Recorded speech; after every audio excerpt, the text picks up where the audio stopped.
ምን ያረጋ ነው? ምን ጀመረ? ምን ሆነሽ ደግሞ? የተሻለ ከሆነ ሰዎች ይቀናሉ። እመኑኝ እየኖርን አይደለም። በጣም ይቅርታ ድንገት ልባችሁ ከገባ ይሄ ቃል እንደሚከብድ አውቃለሁ። ካህናት አባቶች፣ ዲያቆናት ወንድሞች፣ ትልቁ የዘመናችን ፈተና ይሄ ነው።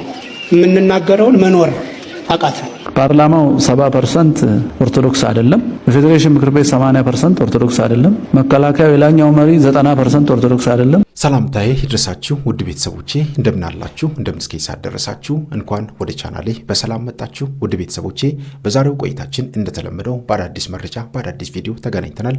እስከ ፕሮግራሙ ፍጻሜ ድረስ ከኔ ጋር ከቆያችሁ ብዙ ነገር እንማማራለን። ቪዲዮን ላይክ አድርጋችሁ ጀምሩ። ቻናሉን ሰብስክራይብ ያደርጋችሁ ሰብስክራይብ አድርጉ። በቀጥታ ወደ ዛሬው መርሃ ግብራችን እንሄዳለን። ምን ያረጋ ነው? ምን ጀመረ? ምን ሆነሽ ደግሞ? የተሻለ ከሆነ ሰዎች ይቀናሉ። አጋንንት በውስጣቸው አለ። ማን ያዘዋልም አዶናይም አልተሳሳቱም። ይህም ቪዲዮ ስሜቴን ተቆጣጥሬ ለመስራት በርካታ ጥረትን አድርጌ መጨረሻ ላይ ተሳካልኝ ይመስለኛል። ይህንን ቪዲዮ ባልሰራው በጣም ደስ ይለኝ ነበረ፣ ወይም ከኔ ይጠበቃልም አይጠበቅም የሚለው ላይ እርግጠኛ አይደለሁም። እውነት ለመናገር ማን ያዘዋል ላይ ይደርስ የነበረውን ትችት ተመለከትኩና ሰው ሳይረዳው ቀርቶ ነው ወይስ ክፋቱን ለመሸፈን ፈልጎ ነው የሚል ቁጭት አደረብኝ። ከህይወቴ ጨርፌ በዝርዝር እንዲህ ነው እንደዛ ነው ብዬ መናገር ባልችልም ያን ማለት ለሰዳቢ ዱላ ማቀበል ሆኖ ቢሰማኝም ነገር ግን በሁላችሁ ዘንድ ያለውን መልካም ሐሳብ አክብሬ ሰው ጥሩ ነው፣ ሰው በጎ ነው፣ ሰው ያስፈልጋል የሚለውን ሐሳብ ሳቀነቅን የኖርኩ እምኖርም መሆኔን እንድታውቁልኝ እያልኩኝ ነገር ግን የወንድሞቼ ሐሳብ በፍጹም የተሳሳተ አለመሆኑን መግለጽ እወዳለሁ። አንዱ ለአንዱ የማይተኛበት፣ አንዱ ለአንዱን ሰይጣናዊ ሸክምን የሚያሸክምበት፣ የሰይጣን ቀኝ እጅ ሆኖ በማገልገል የሰው መንገድ የሚያደነቃቅፍበት አግባብ በጣም ብዙ ነው። እንዲህ አይነት ነገር ከደረሰባችሁ ሰዎች አንዱ ነኝ። ቅድም እንደነገርኳችሁ በዝርዝር መናገር የምፈልገው ነገር የለም። ነገር ግን እንዴት ልበላችሁ፣ እናንተ በመንገዳችሁ መቃናት ሲሆን ተናግራችሁ መደመጥ፣ የዘራችሁትን ማፈስ ማፍራት ስትፈልጉ ያ ደስታ የማይፈጥርላችሁ ሰዎች ከጎናችሁ ከጎረቤታችሁ ይነሳሉ። ሰርታችሁ እንዳታገኙ፣ ባገኛችሁትም እንዳትባረኩ፣ በቤተሰቦቻችሁ በልጆቻችሁ ፈተናና መከራ እንዲሞላባችሁ የሚሰሩ ከጎናችሁ ሆነው ጥርሳቸውን እያሳዩ ነገር ግን በሆዳቸው የሚያርዷችሁ የእናንተ ቀና ማለት የሚያንገበግባቸው ሰዎች ከዙሪያችሁ አሉ። ከዛ በኋላ በህይወታችሁ ምናልባትም እነሱ እንዳታልፉ የሚፈልጉትና የሚመስላቸውን ነገር ያሸክሟቸዋል። በየጸበሉ ያንከራትቷቸዋል። በየገዳሙ ትወርዳላችሁ። በየአባቶች እግር ስር ትደፋላችሁ። የነሱ ክፉ አጋጣሚ ለናንተ በጎ ገጸ በረከትን ይዞ ይመጣል።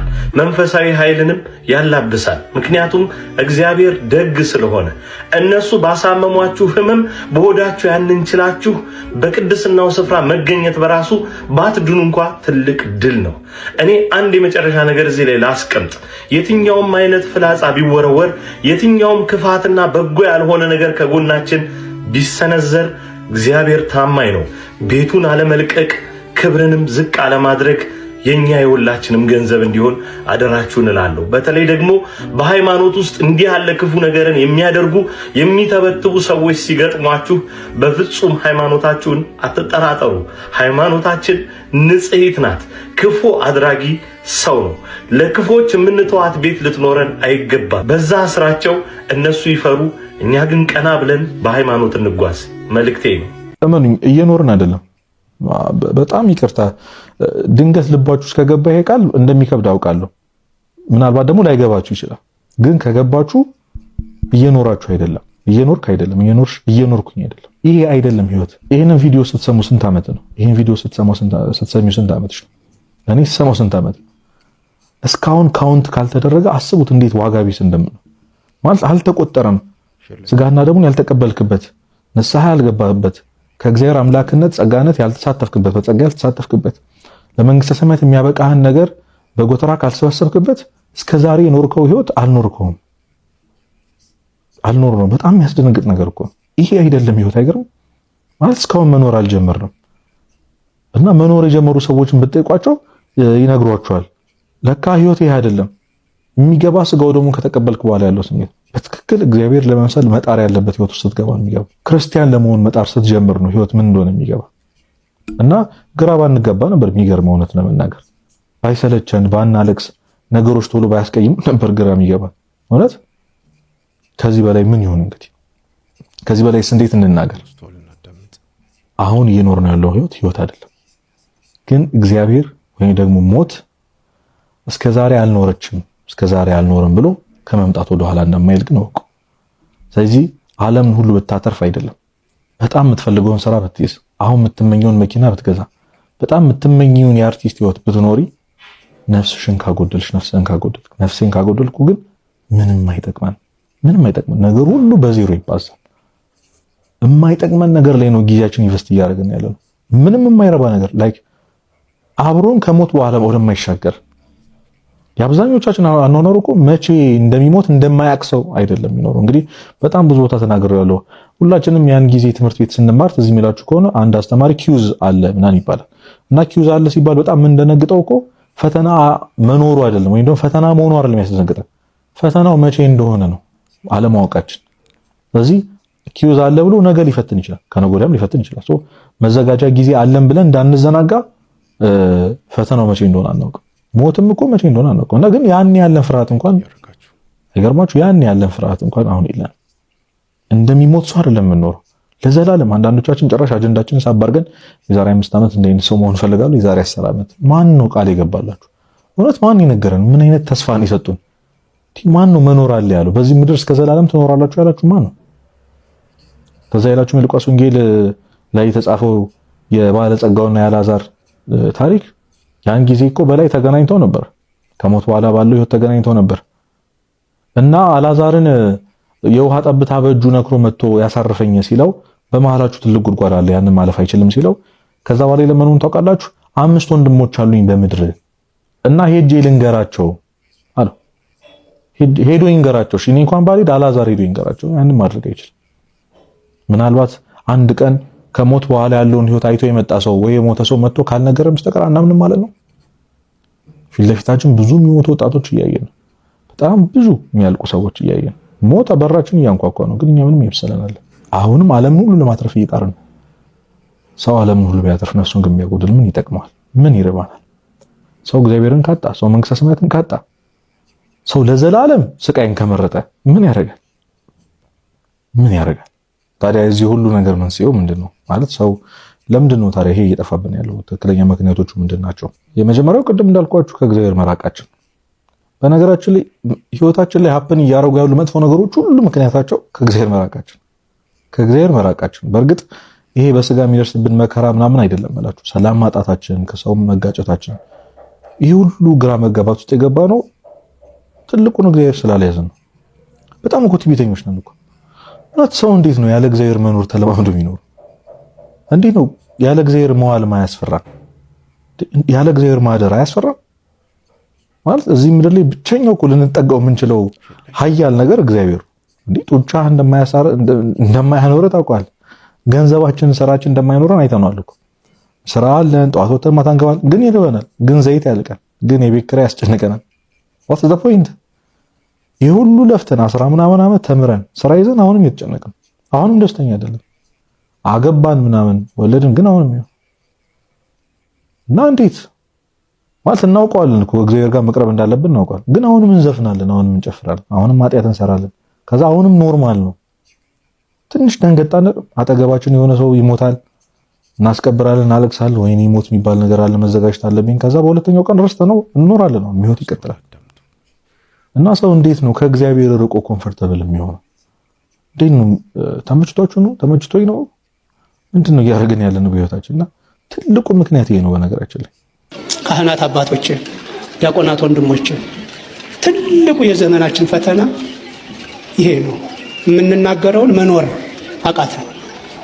የምንናገረው ሌላ ነው፣ የምንኖረው ሌላ ነው። የምንኖረው ሌላ ነው፣ የምንናገረው ሌላ ነው። ይለያዩብናል። በጣም ይሄ ምዕመናንን ያደናግራል፣ ተከታዮቹን ያደናግራል። ያው እንደምታውቁት የፈሪሳውያንን የጸሐፍትን ችግር ይሄ ነበረ። የእውቀት ችግር እንዳለባቸው ብዙ አላየንም። እንደምታውቁት ጸሐፍት፣ ፈሪሳውያን፣ ሰዱቃውያን የሚባሉት በጣም የተማሩ በተለይ ፈሪሳውያንና ጸሐፍት የተማሩ ናቸው። ያው እንግዲህ ቅኖቹን ወደ ክርስትና የመጡትን በትክክል ያን የተማሩትን ማሰላሰል የቻሉትን ማየት እንችላለን። ለምሳሌ ከፈሪሳውያን ወደ ክርስትና የመጡት እነማን ናቸው? ኒቆዲሞስ፣ ቅዱስ ጳውሎስ፣ እኒህን የመሰሉ ሊቃውንት ከዛ ማህበር ነው የወጡት። እና የዛ ማህበር ትልቁ ችግር መናገር ነው እንጂ መኖር የለም። ለዚህ ነው እንደምታውቁት ሊቃውንቱ በማክሰኞ በሰሙነ ሕማማት የማክሰኞ ትምህርቱ የማጠቃለያ የጉባኤ ትምህርቱ ላይ ምዕራፍ 23ን የማቴዎስ ወንጌል ምዕራፍ 23ን ሲናገር ዲበ መንበረ ሙሴ ነበሩ ለክሙ ጸሐፍት ወፈሪሳውያን ኩሎ ዘይቤሉክሙ ግበሩ ወእቀቡ አለ። በሙሴ ወንበር ጸሐፍትና ፈሪሳውያን ነበሩ ለክሙ ተቀምጠውላችኋል፣ የሚሏችሁን ሁሉ አድርጉ ጠብቁት። እየሰማችሁኝ ነው? አሁን ለዚህ ነው እንግዲህ በቃልህ በተግባርህ ምሳሌ ሆነ ያለው አባት ጳውሎስን። ጓደኞቹን ያውቃል ጳውሎስ፣ ፈሪሳውያን እነማን እንደሆኑ ያውቃል። እንደዛ እንዳይሆንበት እና አሁንም ኢየሱስ ክርስቶስ በሙሴ ወንበር ፈሪሳውያን ሊቃውንቱ፣ ጸሐፍት ሊቃውንቱ ተቀምጠውላችኋል፣ የሚሏችሁን ሁሉ አድርጉ ጠብቁት። የሚነግሯችሁን ሁሉ የሚናገሩት እውነት ነው፣ ንግግሩ እውነት ነው። ያ መድረክ ላይ ሆነው የሚያስተምሩት እውነት ነው። ግን በህይወታቸው የሚኖሩት ሌላ ስለሆነ ወዘበከመ ምግባር ወሙሰ ይትግበሩ አይልም። እንደ ስራቸው ግን እንዳሰሩ። ይገርማል እኮ እየሰማችሁ ነው ምመና? እንዲሁ ግሩም እኮ ነው። በሙሴ ወንበር ማለት በሙሴ ሹመት፣ ሙሴ በተሾመበት ሹመት፣ በሙሴ ማዕረግ፣ በሙሴ ስልጣን ያይጓሁ ሙሴ በቅንነት የሰማውን ለህዝቡ የሚያደርስ በቅንነት የሰማውን የሚኖር ሰው ነው። ማሰማት ብቻ ሳይሆን የሚኖር ሰው ነው ሙሴ። በዛ በሙሴ ስልጣን እነዚህ ሰዎች ተቀምጠውላቸዋል። የሚሏችሁ ሁሉ እውነት ነው፣ ስሟቸው፣ ጠብቁትም።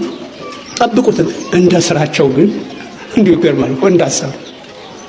ለዚህ ነው አባታችን ቅዱስ ጳውሎስ ልጄ ጢሞቴዎስ በንግግርህ ምሳሌ ሆናል። ከዛ ቀጥሎ ደግሞ በተግባርህም በአኗኗርህ በህይወትህም ምሳሌ ሆነ። በጣም እነዚህ ሰዎች እንዴት እንደተለዩ ታውቃላችሁ ሊቃውንቱ። ፈሪሳውያን የንግግር ሰዎች ብቻ ሆነው ቀሩ። እንደው በቃ ከዛ በኋላ ወቀሳውም የተለየ ነው እኮ። አሌ ለክሙ ጸሐፍት ወፈሪሳውያን መደልዋል ይላቸዋል። እናንተ ግብዞች ፈሪሳውያን ሆይ፣ ፈሪሳውያንና ጸሐፍት ሆይ ወዮላችሁ ይላቸዋል። መደልዋን ግብዞች ማለት አሁን በዚህ በዘመኑ ተዋንያን እንደማለት ነው። የመጽሐፍ ሊቃውንት እንዳብራሩት ተዋንያን ማለት አሁን ተዋንያን ያው በሆነ ገጸ ባህሪ ይጫወታሉ። አሁን ይሄ ተዋንያን አርቲስቶች ምናምን የምንላቸው አሉ አይደል? ተውኔት የሚጫወቱት ስራቸው ነው፣ ኃጢአት አይደለም ለነሱ ግድ የለም። አሁን እነሱ ታውቁ ከሆነ ፖሊስ ሳይሆኑ ፖሊስ ሆነው ይሰራሉ አይደለም? በፖሊስ ገጸ ባህሪ ግን ፖሊስ ናቸው እንዴ? አይደሉም። ብቻ ግን ፖሊስ የሚሆነውን ሆኖ ያሳያሉ። ፖሊስ ግን አይደሉም። አሁን እነዚህ ሰዎች ፈሪሳውያን የሃይማኖት ሰዎች የሚናገሩትን ሲናገሩ ይታያሉ፣ ግን የሃይማኖት ሰዎች አይደሉም። አሁን የመደልዋን በዚህ ነው የሚተረጎመው። አሁን ይሄ አርቲስት ወይም ይሄ ተዋናይ ለማኝ ሆኖ ይቀመጣል። አንዳንዴ ለማኝ ሆኖ፣ አካል ጉዳተኛ ሆኖ፣ ንጉስ መሪ ሆኖ፣ ጠቅላይ ሚኒስትር ሆኖ፣ ባለ ሀብት ሆኖ ይሰራል። ሁሉንም ግን አይደሉም አይደል? እነሱ የሆነ ነገር ላይ ነው ያሉት፣ አንድ ነገር ነው ያሉት። እነዚህ ፈሪሳውያን በንግግራቸው ሲያስመስሉ ልክ የተዋናያን የአርቲስቶቹ አይነት ጸባይ አለባቸው። እናንተ ግብዞች ወዮላችሁ፣ እለተአጽኡ መንግስተ ሰማያት ቅድመ ገጹ ለሰብ፣ በሰው ፊት መንግስተ ሰማያትን የምትዘጉ ወዮላችሁ፣ እናንተም አትገቡ፣ የሚገቡትንም ትከለክሏቸዋላችሁ ይላል። ተመልከቱ፣ የነዛ ምሁራን ጠባይ ተመልከቱ። ቅዱስ ጳውሎስ ከዚህ አንጻር ነው ልጁን የሚመክረው፣ በንግግርህ በተግባርህ አደራ የሚለው። ፓርላማው 70% ኦርቶዶክስ አይደለም። በፌዴሬሽን ምክር ቤት 80% ኦርቶዶክስ አይደለም። መከላከያው የላኛው መሪ 90% ኦርቶዶክስ አይደለም። የፍትህ ስርዓቱ ኦርቶዶክስ አይደለም። አዲስ አበባ 97% ከቀበሌ እስከ ላይ እስከ መዘጋጃ ኦርቶዶክስ አይደለም።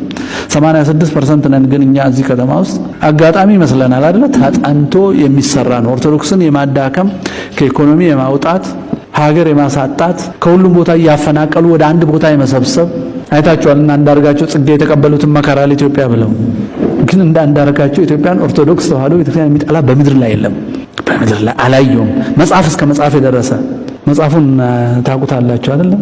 ነጻነት የማያውቁ ነጻ አውጪዎች የሚል መጽሐፍ ጠቅላላ ኦርቶዶክስ ነው ጠላቱ። ግን ኢትዮጵያን ይወዳሉ ይላል። ኦርቶዶክስ የሌለበት ኢትዮጵያ ምን አይነት ኢትዮጵያ? መሬቱን ነው ካርታውን ነው ምኑን ነው የሚወደው እኛን ካልወደደ ምን ማለት ነው? የኦርቶዶክስ የሌለበት ኢትዮጵያ ማለት የሆነ ቅዠት ነገር ነው። ስለዚህ የተማረ ሰው ይቃዣል ማለት ነው። ስለሚቃዥ ነው ንጉስ ገሎ ጳጳስ ሰቅሎ ገነት ይፈጠራል ብሎ ያኔ ስተት የሰራው ሽብር ያለው ከዛ ነፃ አውጪ ብሎ አሁን የሚባለው። እዚህ መጽሐፍ የሞላብን ግን የስተት መጽሐፍ የሞላብን ሰዎች ስለሆንን እንዳው እንደ ደና ሰው አትዩን። ሀገር ይመራሉ ብላችሁ እኛን ሀገሩን ለኛ ትታችሁ አትቀመጡ ማለት ነው። አትቀመጡ። ህግን በሚመለከት ህጎች በሙሉ ሲመጡ ከጃንሆይ ጀምሮ ስተቱ የጀመረው እዛ ጋር ነው። በክፋት አይደለም እሳቸው የጀመሩት። እሳቸው ደንግጠው ነው የጀመሩት። ማይጨው ላይ ሰራዊት ይዘው ሲሄዱ መርዝ ሲነሰነስበት እንደ በረሮና እንደ ትንኝ ሰው ፊታቸው ሲወድቅ ይሄን ሀገሬ መከላከል አልችልም ካላሰለጠንኩት ካላስተማርኩት ብለው ነው ልጆቻችን አይሮፕላን እንዲሰሩ ዩኒቨርሲቲ ከፍተው መምህራን ከዛው መርዝ ከነሰነሱብን ሰዎች ጠርተው ሰዎቹ ግን አይሮፕላን መስራት ማስተማሩን ትተው ንጉስ መግደልና ጳጳስ መስቀልን አስተምረው ነው የሄዱት። ይሄው እስከዛሬ አይሮፕላን አልሰራንም። እንኳን ልንሰራ ጃኖ የተከሉትን ቴሌኮሙኒኬሽን እየሸጥን ነው ለነሱ። ሰሞኑን ተሸጠ አይደል? አየር መንገድ ይሸጣል፣ ማብራት ኃይል ይሸጣል፣ ከዛ እኛ እንሸጣለን። በስራ ስም ስራ አገኙ እየተባልን ማለት ነው። መሬቱ ለኢንቨስትመንት ይሰጥና እኛ ባሪያ እንሆናለን ሳናውቀው። ፋብሪካዎች እንሸጥ ይከተፈቱና ተቀጣሪ እንሆናለን። ሀገር የለንም። ለፋብሪካ የምንበቃውን ያህል ያራቡናል። ከዛ በላይ እንዳንዋለድ ያደርጉና ለፋብሪካው ደግሞ ክህሎት እንዲኖረን ለፋብሪካው የሚሆን ትምህርት ዲግሪ ይሰጡናል። ሳናቅ ባሪያ እንሆናለን። ዘመናዊ ባርነት ማለት ይሄ ነው። ይሄ ተራ ግጭት እንዳይመስላችሁ አጋጣሚ አይደለም። የታቀደ 200 ዓመት አካባቢ የሞላው በአፄ ሳህለ ሥላሴ ጊዜ የተጀመረ ነው። ሳያውቁት ቤታችን ቤተ መንግስት ውስጥ ሁሉ እየገባ እየበረበረ አሁን ለዚህ በቃ ያፋጣኑት ጃንሆይ ናቸው። በእርግጥ ሳያውቁት እኛ ግን አውቀን ማስቆም አለብን። በህግ እንጠቃለን ማለት ህጎች ለኛ እንዳይመቹ ተደርገው ይጻፋሉ። አሁን እዚህ ከተማ ውስጥ ቤተ መቅደስ የሚሰራ ሰው መስጊድ ለምሳሌ 2000 ካሬ ሊበቃው ይችላል። ቤተልሔም የለውም፣ ስብከት ውስጥ ነው፣ ታቦት የለውም፣ የሚዞርበት ቦታ ያስፈልገውም፣ ሰንበት ትምህርት ቤቱም ውስጥ ነው፣ ራሱ አንድ አዳራሽ ነው፣ ሰላቱ ምኑም 2000 ለሃይማኖት ቤት ከተባለ ለኦርቶዶክስ 2000 ነው መሆን ያለበት። ቤተልሔም የጥምቀት ቦታ ምናምን አያስፈልገውም። ጸበል አይ በቃ ለሃይማኖት 2000 ብለናል። እናንተ ከማት በልጣላችሁ።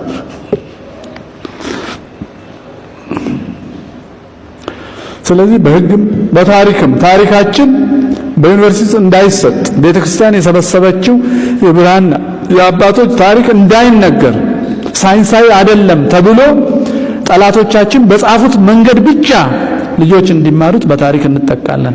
በማቴዎስ ወንጌል ምዕራፍ 22 ላይ ጌታችን ፈሪሳውያን በቀረቡ ጊዜ ጠየቃቸው። የጠየቃቸው የጎደላቸውን ለመውላት ነው። ከአንድ ክርክር በኋላ ሰዱቃውያንን ካሳፈራቸው በኋላ ሰዱቃውያንና ፈሪሳውያን ጠብ ነበሩ ውስጥ ነው። ክርስቶስን በማጥቃት አንድ ይሆናሉ፣ እርስ በርስ ግን ሲለያዩ እንደ ውሻ ይናከሳሉ።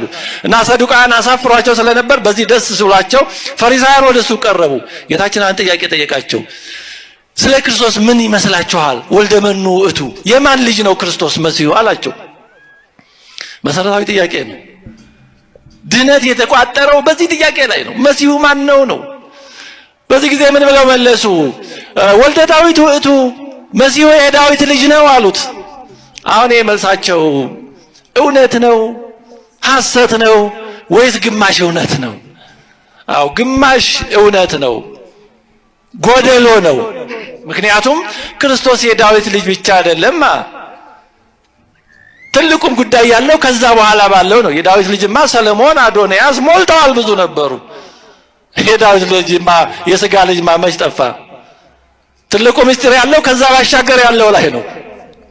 ከጫፉ ያለው ገመድ እንደተባለው አንድ ሰው ያለው ተዛለኝ ማናቸው አንድ የጻፉት ተረትና ምሳሌ ላይ ወደ ንስሐ አባቱ እየሄደ ሁሌ የሚናዘዘው አባቴ እንደው ገመድ ሰርቅ ያለው ይያላልና ሁሌ ገመድ ነው ሰርቅ ያለው የሚለው እና ገረማቸውና ይሄን ያህል ልጅ ገመድ ምን የገመድ ሱስ ምን ያደርግልሃል ምንድነው ሲሉ አይ አባቴ እሱማ እንደው ከጫፉ ላይ እኮ ትንሽ በሬ አለ ይባላል እና የጫፉ ጉዳይ ነው ትልቁ ነገር አይ እና ከዛ ቀጥሎ ምን አላቸው ጌታችን እንዴ ታዲያ ዳዊት እንዴት ጌታ ጌታዬን በቀኜ ተቀመጥ አለው ብሎ ልጁን እንዴት ጌታ አለው አለ ጌታ ማለት አምላክ ማለት ነው ጌታ ጌታዬን ይሎ እግዚእ ለእግዚእ መዝሙር 109 ላይ ሁሌ የሚደግሙት ነው እኮ ግን አላስተዋሉትም እግዚአብሔር ቤተሰቦች ምን ሰማውን ምን ጸለየውን በጣም ማስተዋል አለብን በጸሎተ ቅዳሴ ጊዜ በኪዳኑም ተደጋግሞ በእውነቱ አለሉ አልባቢክሙ በሰማይ ያሉ ልብክሙ የሚባለው ለዚህ ነው እኛ እዛ ቆመን ልባችን ሌላ ቦታ ሊሆን ይችላል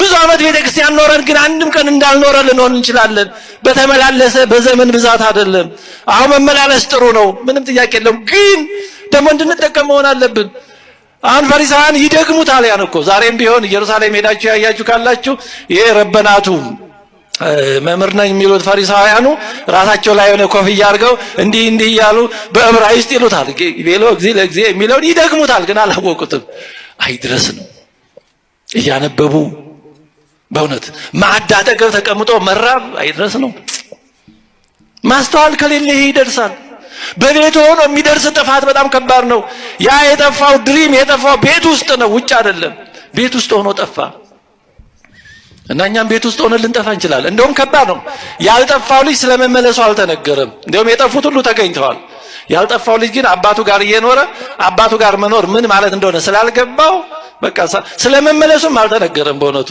ሶስቱ የጠፉት ተመልሰዋል እና እየቀደስን እያስቀደስን እየሰበክን እየተሰበክን በዚህ ሁሉ ልንጠፋ እንችላለን እንዲህ ያለው አጠፋፍ ከባድ ነው አላ ያለ የመሰለ ወፍራም ውሻ ነው የሚባለው ጠጉራም ውሻ ነው ጠጉራም ውሻ ያለ የመሰለ እንደዛ እንዳንሆን ነው እና ፈሪሳውያንን አላቸው ታዲያ ዳዊት ልጁ ከሆነ አምላኬ እንዴት ይለዋል አለ ምክንያቱም ዳዊት ሰለሞንን አምላኬ ይላል እንዴ አላለም አንድ አባት ልጁን ጌታዬ አምላኬ ይለዋል አይልም ልጄ ብሎ አቆላምጦ ሊጠራው ይችላል ግን ማንም ሰው ልጁን አምላኬ አይልም ሊልም አይገባ ስለዚህ ዳዊት መሲሁ ክርስቶስ ልጁ ብቻ ከሆነ የኢየሱስ ዘር ብቻ ከሆነ እንዴት አምላኬ ያለዋል መልሳጡ ጌታችን የጠየቃቸው ይሄን ጉድለታቸውን አውቀው እንዲሞሉ ነበር እነሱ ግን የቀረቡት ለማወቅ ሳይሆን ለማሳጣት ለመክሰስ ስለሆነ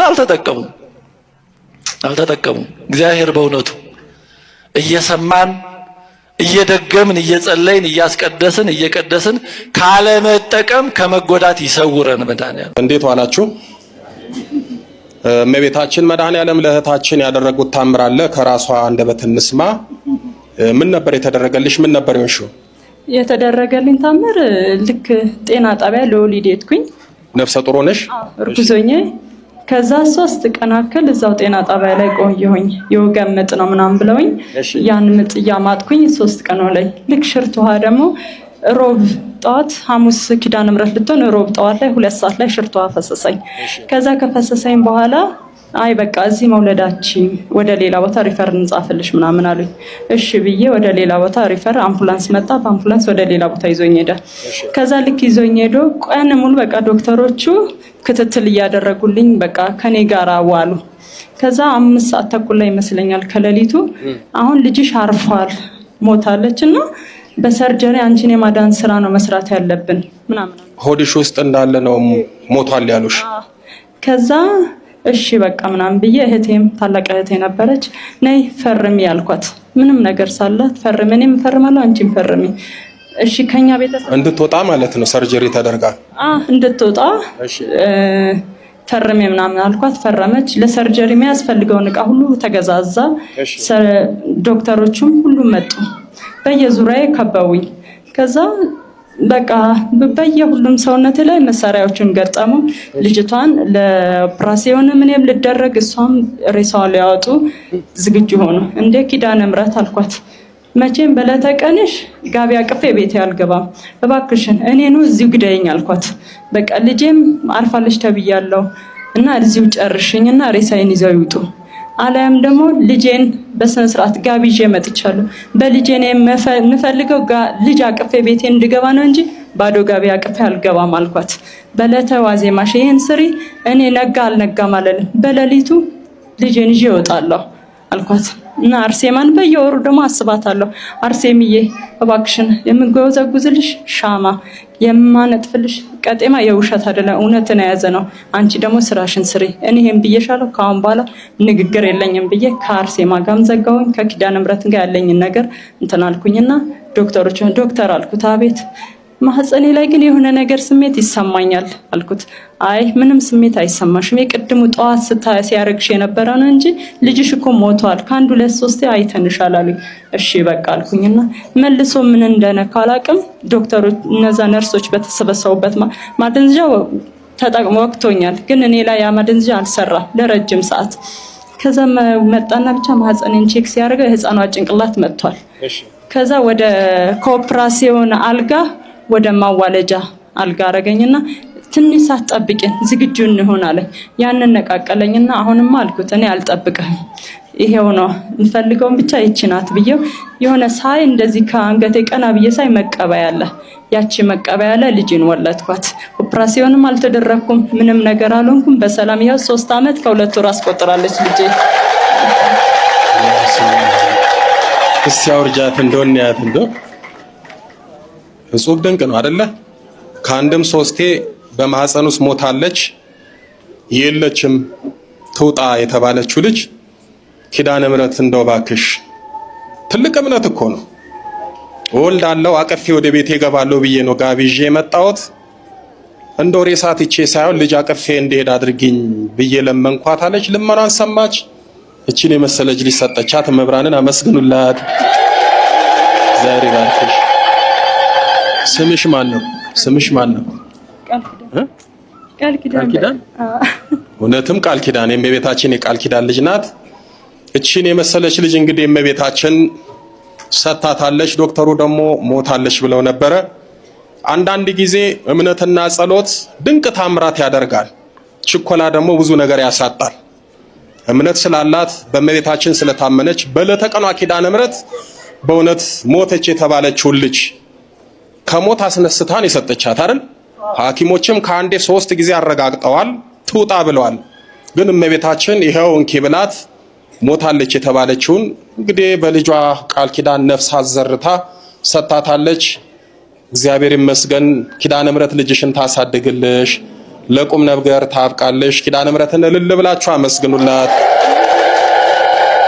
በእውነት ላንቺ የተለመነች ላንቺ በጭንቅሽ ሰዓት የደረሰች ኪዳነ ምሕረት ለሁሉም ትድረስልን።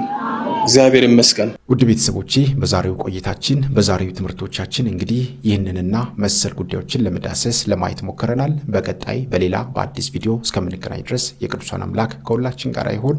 በሀገር ውስጥም ከሀገር ውጭም ያላችሁ ኢትዮጵያውያን ኤርትራውያን ቤተሰቦቼ ሰላም እግዚአብሔር ከሁላችሁ ጋር ይሁን። ላለሁኝ በያላችሁበት በርቱ፣ ጠንክሩ። እግዚአብሔር አምላካችን ሁላችንን የሚያግዘን ይቆየን። አሜን።